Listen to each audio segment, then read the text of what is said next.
From RailSplitters.com, I'm Scott Orland, joined by head men's lacrosse coach Ryan Kuhn. As the Rail Splitters get ready to depart for Wingate, North Carolina for the SAC semifinals, coach, obviously an historic win on Tuesday at the LMU soccer complex as you kind of close on a 4-0 run, take down Coker in the SAC quarterfinals, 13-10. So talk about that win and kind of what that win meant to this program.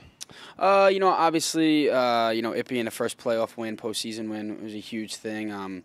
For our guys, it was great to kind of get that out of the way. I think whenever always a first win, whether it be a regular season, whether it be a postseason or something like that, that's always one of the tougher ones to get through. But I mean, all the credit goes to Coker. I mean, they had a terrific game plan. They really slowed down some of the things that we do pretty well from an offensive standpoint.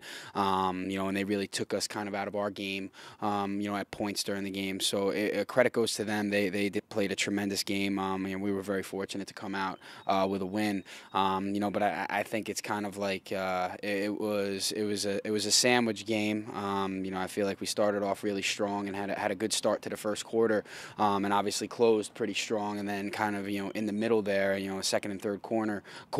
We kind of got out of rhythm, kind of got away from what we like to do specifically, and I really do feel like one of the things is when we talk about it every day is you got to win the middle of the field, and we did a pretty good job of that in the first and fourth quarter. In the second and third quarter, Coker really took it to us a little bit in that area, and we were having some tough times in the clearing game in the second and third quarter, so that really kind of slowed down some of our momentum.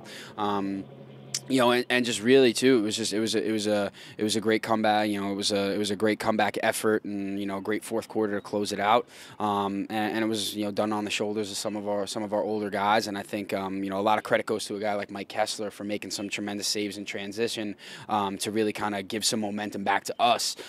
So it was a decent start to the game. We buckled down in the fourth quarter. And there's a lot of things that we need to clean up. Over the next couple of days of practice in order to get to a place where we feel comfortable competing with Wingate on Friday. When your backs were against the wall there in that third quarter, you saw the players that have kind of carried the torch for you guys all season come up big. You see Adam Golia score the game-tying goal. Kyle Arcuri comes up with the eventual game-winning goal. Robert Tucker gets the 2 goals that kind of ice the game, and Billy Kopsky obviously throws in an assist there to kind of set the stage for those goals. So, what did you see? What does that tell you about that group, that veteran group, that they were able to, when their adversity hits, kind of carry you through the day? Well, I think it's just a testament to who those guys are and their experiences over the course of their 4 years here. I mean, they've been through a lot of ups and downs, and it just shows that they really don't want the season to end just yet. They want it to end on their terms, and I really do feel like whenever we need a big place, those guys come through. I can't say enough about Kopsky. He's one of the toughest players, if not the toughest player I'll ever coach. And whenever the game means the most, that's when that kid shows up. He's a stud. He's an absolute stud, and not far behind him is a guy like Rob Tucker. I mean, I think Rob Tucker is one of the best midfielders, if not the best midfielder, along with Billy, in the conference and the country. I really do feel that way. And Adam Golia and Kyle Arcuri playing together. I mean, those guys, they feed really well off of each other. And Adams had a monster year, and he's, I think we told him before the season if he doesn't have a 60 and 40 year, he doesn't he's not going to reach his full potential. And I didn't think he would do it, but I mean, here he is. He's a 50-50 guy, and that's really unheard of at in our sport and especially at our level. So that's a credit to him and his teammates and the offense that Coach Stewart has put together to really kind of get these guys in a position where they're going to be successful. But yeah, I mean, to kind of echo what you're saying, those guys, they're battle tested, and we put a point of emphasis that we wanted to get back to Charlotte and hopefully get another opportunity to play a team like Wingate, and it's all kind of coming together, and we're just fortunate and lucky enough that we're going to have the opportunity to compete with them on Friday.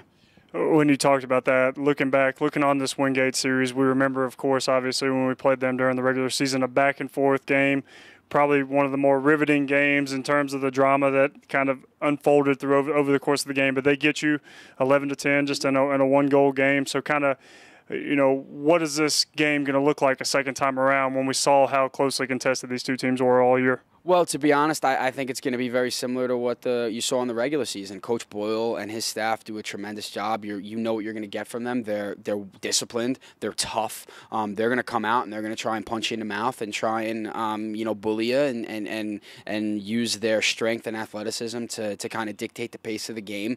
And our goal is to obviously slow down what they do well. Slow that down and really for us, I think one of the keys for us is to do a better job. In the middle of the field, they really dictated the pace at parts of that game because they were having success in their ride, and at the face-off X. And I think if we get a better effort from our wings this time around, and Hunter Clark did a great job last game. When we played them, making it a 50-50 ball, but our wings we just couldn't come up with a key ground ball. If we do a better job of that this game, I think it can give us some momentum, and take some momentum away from them, and really do a better job clearing against them because they did a really great job in their ride. And for us, it really does come down to that. It's the little things, and I think that was a turning point for us in our season because it was a really great teaching moment because we turned to our guys and said, this is what happens when you're in games like this. The little things mean the most. A missed pass here, a missed shot here, a turnover here, a turnover there, a dumb penalty here and there. It can really change the momentum in the game. And for us, I think our guys are up to the task. They wanted to see Wingate again, and we just have to come in, with the right frame of mind, with the right focus, with the right effort, the right attitude. The thing is that when you get to this point in the year, you're playing good teams, and when seasons and careers are on the line, you see a different level of effort, a different level of execution. So for us, our guys, we have to answer the bell, we have to show up, and we have to, play our best game, because that's what it's going to take to beat a team like Wingate. Oh, and obviously you have a veteran team, a bunch of guys that have been here, the bunch of seniors that have been here since day one, and then a bunch of juniors and sophomores that are battle hardened, so battle tested. So how are they looking at this opportunity, being one game away from potentially another shot at Lenore-Ryan and a shot for the SAC title?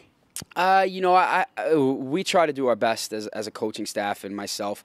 I really don't, and we try to convey to the guys that, we're not worried about Saturday or Sunday. To be honest with you, I don't even know when the championship game is. Our focus is on getting better today and getting better tomorrow, getting on a bus and putting a great effort on Friday. We can't look past Friday, and for us, these guys, they just want to get a couple more days together.